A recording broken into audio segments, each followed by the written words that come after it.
بسم اللہ الرحمن الرحیم۔ کہا جاتا ہے کہ کسی علاقے میں کھاد سالی پیدا ہو گئی۔ اس کھاد سالی کی لپیٹ میں نہ صرف انسان بلکہ چرندے و پرندے سب اس کا شکار ہو گئے۔ مویشی مالکان بے حد پریشان تھے۔ اس دوران ایک مسجد کے مولوی نے جمعہ کے خطبے میں نہایت یقین کے ساتھ یہ بات بتائی کہ اللہ کا نام لے کر یعنی بسم اللہ الرحمن الرحیم پڑھ کر دریا کو حکم دیا جائے تو وہ بھی نافرمانی نہیں کرتا۔ خطبہ سننے والوں میں ایک چرواہا بھی موجود تھا۔ مولوی کی یہ بات اس کے دل میں اتر گئی اور اس بات پر اس کا یقین کامل ہو گیا۔ اس نے واپس آ کر اپنی بکریاں کھولیں اور سیدھا دریا پر چلا گیا اور اونچی آواز سے بسم اللہ الرحمن الرحیم پڑھا اور دریا کو کہا وہ اپنی بکریاں چروانے کے لیے دوسرے پار جانا چاہتا ہے اور اس سے کہا کہ مجھے اپنے اوپر سے گزرنے دے۔ یہ کہہ کر اس نے اپنی بکریوں کو لیا اور دریا پر چلتا ہوا دریا پار کر گیا۔ دریا کے دوسری طرف کا علاقہ گھاس سے بھرا پڑا ہوا تھا۔ درختوں کے پتے بھی سلامت تھے کیونکہ کسی کو یہاں تک آنے کی رسائی نہیں تھی۔ اس نے خوب اچھی طرح اپنی بکریوں کو سیر کروایا اور واپس لوٹ آیا۔ پھر یہ اس کا معمول بن گیا کہ وہ بکریاں پار چھوڑ کر واپس آ جاتا اور شام کو جا کر بکریاں واپس لے آتا۔ اس کی بکریوں کا وزن دوگنا چوگنا ہو گیا۔ لوگ چونک گئے اور اس سے پوچھا کہ وہ اپنی بکریوں کو کیا کھلاتا ہے۔ وہ سیدھا سادہ اور صاف دل نوجوان تھا۔ اس نے صاف صاف بات بتا دی کہ جناب میں تو بسم اللہ الرحمن الرحیم پڑھ کر دریا پر چل کر اپنی بکریاں دوسری طرف چروانے لے جاتا ہوں۔ یہ بات سب نے سنی مگر کسی نے اس چرواہے کی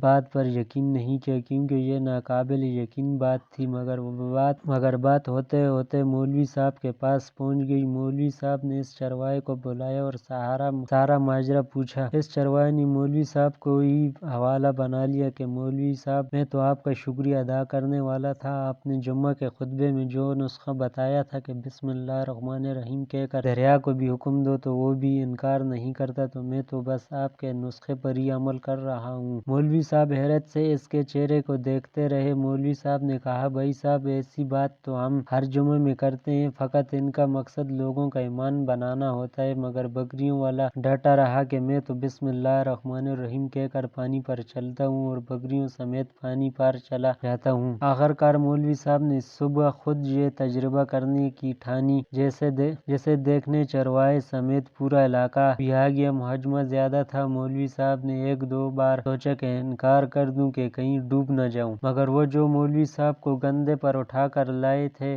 اب بھی جوش و خروش سے اللہ اکبر کے نعرے لگا رہے تھے اور مولوی صاحب کے حق میں تعریفیں کر رہے تھے۔ آخرکار مولوی صاحب نے اپنے ڈر کو دور کرنے کے لیے ایک رسہ منگوایا۔ پہلے اسے ایک درخت کے ساتھ باندھا، پھر اپنی کمر کے ساتھ باندھا، پھر ڈرتے ڈرتے ڈھیلا ڈھالا بسم اللہ پڑھ کر اور دریا پر چلنا شروع ہو گیا۔ مگر پہلا پاؤں ہی رکھا تھا کہ پانی میں گر گئے۔ مولوی صاحب ڈبکیاں کھانے لگے اور پانی کے بہاؤ میں بہنا شروع ہو گئے۔ لوگوں نے کھینچ کھانچ کر باہر نکالا۔ مولوی صاحب کی اس حرکت نے چرواہے کو پریشان کر دیا کہ مولوی صاحب کی بسم اللہ کو یہ کیا ہو گیا ہے، کیونکہ اس کا یہ روز کا معمول تھا۔ اس کے اپنے یقین میں کوئی فرق نہ آیا۔ اس نے بسم اللہ الرحمن الرحیم کہہ کر بکریوں کو پانی کی طرف اشارہ کیا اور خود ان کے پیچھے چلتا ہوا پار چھوڑ کر واپس بھی آ گیا۔ لوگ اسے ولی اللہ سمجھ رہے تھے اور اس کی حق میں نعرے لگا رہے تھے مگر وہ سب سے بے نیاز سیدھا سادہ انسان تھا۔ وہ مولوی صاحب کے پاس پہنچا اور کہا مولوی صاحب میں آپ کی بسم اللہ کی تعریف سے کافی پریشان تھا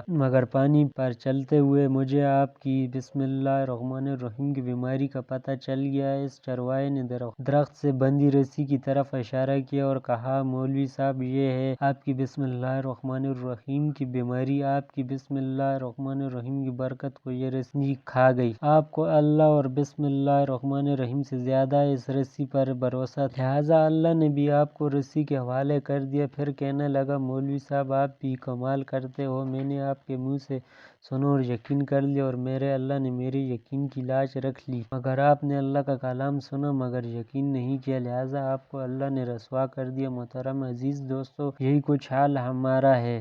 ہماری نمازوں اور دعاؤں کا حال بھی یقین سے خالی ہے۔ اللہ ہم سب کو یقین کرنے کی توفیق عطا فرمائے اور کامل یقین بنائے، آمین یا رب العالمین۔